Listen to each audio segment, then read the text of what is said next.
Video শুরুটা দেখে নিশ্চয়ই বুঝতে পারছো আজকে তোমাদের সাথে কি শেয়ার করব। আজকে একদম দোকানের মতো রসালো নরম তুলতুলে আর মুখে দিলেই মিলিয়ে যাবে এমন সুন্দর একটা রেসিপি তোমাদের সাথে শেয়ার করব। ছানার জিলিপি। ছানা দিয়ে শুধু জিলিপিটা বানাবো না, জিলিপিটার মধ্যে থাকবে পাউরুটি আর ছানা দিয়ে বানাবো এই জিলিপি। কেমনভাবে বানাচ্ছি প্রত্যেকটা টিপস অ্যান্ড ট্রিক্স তোমাদের সাথে শেয়ার করব। তাহলে তোমরা প্রথম থেকে শেষ পর্যন্ত ভিডিওটা স্কিপ না করে দেখো। আশা করি তোমাদের অন্যান্য ভিডিওগুলোর মতো এটা ভালো লাগবে। নমস্কার, আমি অন্তরা, আপনাদের চ্যানেল অন্তরা কুকিং চ্যানেলে আপনাদের সবাইকে জানাই অনেক অনেক স্বাগত। বড়দের প্রণাম আর ছোটোদের ভালোবাসা জানিয়ে আজকে রেসিপিটা স্টার্ট করছি। দেখো আমি এখানে হাফ পাউন্ড পাউরুটি নিয়েছি। এই হাফ পাউন্ড ব্রেডটাও কিন্তু পুরোটা লাগবে না। ব্রেডটাকে প্রথমে আমি একটা মিক্সি জার নিয়ে নিয়েছি। মিক্সিং জারের মধ্যে ভালো করে টুকরো টুকরো করে কেটে দিয়েছি, দিয়ে ভালো করে ব্লেন্ড করে নিয়েছে, নিয়ে একদম ব্রেড ক্রাম্বস বানিয়ে নিয়েছে। এইভাবে ভালো করে পাউরুটিটাকে গুঁড়ো করে নেবে। এইভাবে পাউরুটি গুঁড়ো করে তোমরা মানে ঘরে স্টোর করেও রাখতে পারো, তবে সেক্ষেত্রে একটুখানি তাওয়ায় নাড়াচাড়া করে নিতে হবে। আর আমি কিছুটা তুলে রাখলাম, তোমাদের আমি কালকে দেখিয়েছিলাম যে মোগলাই পাউডার বানিয়েছি, সেই তাতে দিয়েছি, তার জন্য রেখে দিয়েছি। এরপরে দেখো এই মানে এখানে তাহলে মোটামুটি ওই 7-8টা মতো পাউরুটি টুকরো নিয়েছি, ছোটো পাউরুটি এটা। তার মধ্যে দিয়ে দিয়েছি 100 গ্রাম পনির, ঠিক 100 গ্রাম পনিরই দিয়েছি। 2 চামচ গুঁড়ো দুধ, 2 চামচ দিয়েছি ময়দা, আর দিয়েছি 1 চিমটে লবণ, আর দিয়েছি দেখো মানে এই বড় চামচটারই মানে হাফ চামচেরও একটু কম দিয়েছি বেকিং পাউডার, তারও কম দিয়েছি বেকিং সোডা। দিয়ে খুব ভালো করে হাত দিয়ে দিয়ে এরকম আগে যে শুকনো উপকরণগুলোকে মাখিয়ে নিতে হবে। মাখানোটা আমি তোমাদের একটু বেশি সময় দেখাচ্ছি, তার কারণ হচ্ছে এটা মাখতে অনেকটাই সময় লাগে। এই যতটা মাখবে, দেখো একবারে কিন্তু জল দেওয়া যাবে না। আর এই জলটা কিন্তু ঈষদুষ্ণ গরম জল। ঈষদুষ্ণ গরম জল দিয়ে অল্প অল্প করে জলে ছিটে দিয়ে দিয়ে বারবার করে নিয়ে নিয়ে মাখতে হবে। আর মাখতে হবে একদম মসৃণভাবে। যত মসৃণভাবে মাখা হবে, মানে ময়ামটা যত ঠেসে ঠেসে মাখবে এই ব্রেডটাকে, তত কিন্তু এই ছানা জিলিপিগুলো হবে নরম তুলতুলে। আর তা না, এটা কিন্তু শক্ত হয়ে যাবে। দেখো সুন্দর করে এইভাবে হাত দিয়ে দিয়ে একটু ধৈর্য ধরে অনেকক্ষণ মেখে রাখতে হবে। তারপর ঢাকনা চাপা দিয়ে রেখে দিয়েছি প্রায় আধ ঘন্টা মতো। তারও বেশি সময় যেন রেখো না, কেননা এর মধ্যে already baking powder baking soda দেওয়া রয়েছে। আর তারপরে আমি এদিকে চিনির সিরাটা বানিয়ে নেবো। তার জন্য দেখো এক বাটির মধ্যে হাফ বাটি দিয়েছি চিনি, আর সেই বাটিরই হাফ বাটি দিয়েছি গুড়ের বাতাসা। মানে হিসাব করলে বাতাসাগুলো ভাঙলে হাফ বাটিই হবে। আর গুড়ের বাতাসা দেওয়ার জন্য কি সুন্দর কালার এসছে দেখো। এই জন্যই আমি সাধারণত মিষ্টি যখন সিরা বানাই আমি গুড়ের বাতাসাটা ব্যবহার করি। আর এর মধ্যে 2টো এলাচ ফাটিয়ে দিয়েছি, এটা একেবারে অপশনাল, তোমরা যদি চাও একটু কেশরও দিতে পারো।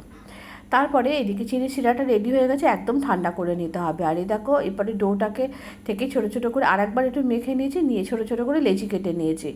মানে 7-8 টুকরো পাউরুটি দিয়ে প্রায় 12 পিস মতো হয়েছে ছানার জিলিপি। এবার দেখো আমি একটা থালার মাপ করে নিয়েছি। এই থালাটার ওই মাথা থেকে এই মাথা পর্যন্ত এটাকে মানে এরকমই লম্বা করব। প্রথমে একটা ডো নিয়ে ভালো করে হাত দিয়ে দিয়ে লম্বা করে, এক হাত দিয়েই করবে, 2 হাত দিয়ে করবে না, তাহলে মাঝখান থেকে ছিঁড়ে যাবে। দেখো ঠিক যেভাবে প্যাঁচাচ্ছি এইরকমভাবে প্যাঁচিয়ে প্রথমে একটা গোল পাকিয়ে নেবে, তারপরে আর একটা পাশ দিয়ে এরকমভাবে সুন্দর করে ছানার জিলিপিগুলো গড়ে নেবে। আমি আরও একটা দেখিয়ে দিচ্ছি। এরকম হাত দিয়ে দিয়ে আগে লম্বা করে নেবে, মানে পুরো ইভেন করে নেবে, আনইভেন যেন না থাকে। আর একটা জিনিস দেখাচ্ছি, দেখো এইখানে কিন্তু একটু ফেটে গেল, তখন আমি কি করলাম, একটু জল দিলাম, জল দিয়ে দিয়ে এটাকে সমান করলাম, করে যে একদম এন্ডটা এরকমভাবে জল দিয়ে আটকে দিলাম। যদি কখনো কোনো পাউরুটিটা দেখো ফেটে যাচ্ছে, মানে এই ছানার জিলিপি, সেক্ষেত্রে একটু জল হাত করে নেবে। এইভাবে সমস্ত ছানার জিলিপিগুলো সুন্দর করে গড়ে নিয়েছি। আর দেরি করবো না, একেবারে ঝটপট ভেজে নেবো। গ্যাসের উপর একটা ফ্রাই প্যান বসে তাতে তেল দিয়েছি। এটা কিন্তু ডুবো তেলে ভাজা হবে না, এমনভাবে ভাজতে হবে ছানা জিলিপিগুলো যেন হাফ ডুবে থাকে। দেখো দেওয়ার সাথে সাথে কতটা বড় হয়ে গেল ছানা জিলিপিগুলো, আর কতটা নরম হয়েছে দেখেই বুঝতে পারছো। যখন উল্টাচ্ছি তখনই বোঝা যাচ্ছে এটা তুকতুকে নরম হয়েছে, আর এটা যখন রসে পড়বে আরোই নরম হবে। এটা কিন্তু একদম মাখার উপরেই এই মানে ডিপেন্ড করবে। এরপর দেখো আস্তে আস্তে সরিয়ে পাশে আর যে বাকিগুলো ছিল সেইগুলো এরকমভাবে দিয়ে দিচ্ছি। একদম মিডিয়াম ফ্লেমেই ভাজতে হবে, ফ্লেম যেন একদম হাই হিটে না থাকে, তাহলে ভেতর থেকে ভালো করে ভাজা হবে না, আর এইগুলো না হার্ড হয়ে যাবে, তখন আর এত সফট হবে না যেই তুমি হাই ফ্লেমে দিয়ে ভাজতে যাবে। এইভাবে সমস্ত ছানা জিলিপিগুলো উল্টে পাল্টে সুন্দর করে বেশ গোল্ডেন ব্রাউন কালার আসবে সেই পর্যন্ত, মানে তোমরা যতটা একটু ডিপ ফ্রাই করতে চাও সেই পর্যন্ত করে নেবে। আমি বেশ এরকম কালার ধরেছে তখন তুলে নিয়েছি, এতে দেখতে ভালো লাগে। এর থেকে বেশি হয়ে গেলে না কালো কালো হয়ে যায়, ভালো লাগে না দেখতে। সমস্ত ছানার জিলিপিগুলো আমার ভাজা হয়ে গেছে, আমি তুলে নিয়েছি। এরপরে ছানার জিলিপিগুলো কিন্তু ঠান্ডা করে নিতে হবে। ভালো করে মনে রাখো, দুটো জিনিসই ঠান্ডা থাকতে হবে, রস এবং ছানার জিলিপি। এবার দেখো এরকম আমি একটা মানে স্কোয়ার একটা রকম পাত্র নিয়েছি, তার মধ্যে প্রথমে আমি চিনির রসটা দিয়ে দিয়েছি, দিয়ে তার উপরে এই ছানার জিলিপিগুলো যতগুলো ধরেছে সাজিয়ে দিয়েছি, দিয়ে এর উপর থেকে আবারও রস ভরে ভরে দিয়েছি। মানে একদম পুরো এরপরে রসে পুরো ডুবিয়ে দিতে হবে, পুরো ঠান্ডা থাকতে হবে দুটো উপকরণই, তাহলে কিন্তু এইগুলো সফট হবে। আর তা না তো যেই ঠান্ডা গরম থাকবে তখন কিন্তু এটা শক্ত হয়ে যাবে। এইবার দেখো আবারও উপর থেকে রস দিয়ে দিচ্ছি, দিয়ে একেবারে এটাকে ঢাকনা চাপা দিয়ে টানা 3 ঘন্টা মতো রাখতে হবে। এবার তোমাদের আমি প্রায় 3 ঘন্টা বাদে দেখাচ্ছি, দেখো কতটা ফুলে বড় হয়ে গেছে আর একদম নরম তুলতুলে হয়েছে। তোমাদের আমি কেটেও দেখিয়ে দেবো।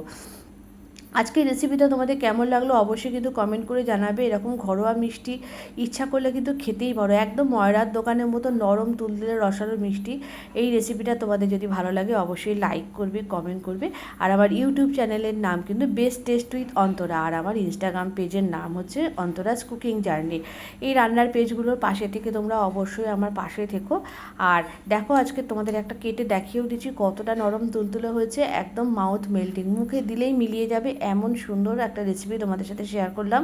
অবশ্যই কিন্তু তোমরা ট্রাই করবে। আর তোমরা যদি চাও পাউরুটির বদলে পুরো ছানা বা পনির দিয়েও করতে পারো, ছানা কেটেও করতে পারো, না এই পনির দিয়ে করলাম, মন হলো অবশ্যই কিন্তু কমেন্টে জানি।